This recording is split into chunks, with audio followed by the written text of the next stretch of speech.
This video shows you to close all recent apps on your Android phone quickly and easily. Whether you want to improve performance, free up memory, or simply clear your recent apps list, follow these simple steps to get it done in just a few tabs. The first thing you need to do is open the recent apps screen. On most Android devices, you can do this by swiping up from the bottom edge of the screen and pausing in the middle if you are using gesture navigation.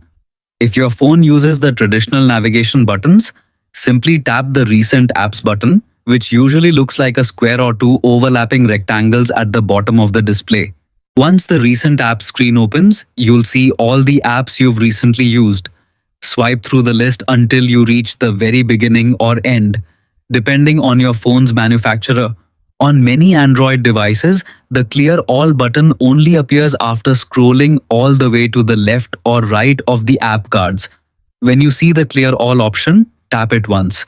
Your phone will immediately remove all apps from the recent apps list.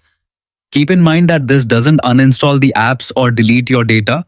It simply closes background tasks and clears the recent apps screen, which can help keep things organized and may improve performance on some devices. Done. Your Android recent apps list is now clean. If this video helped, leave a like and subscribe for more helpful guides.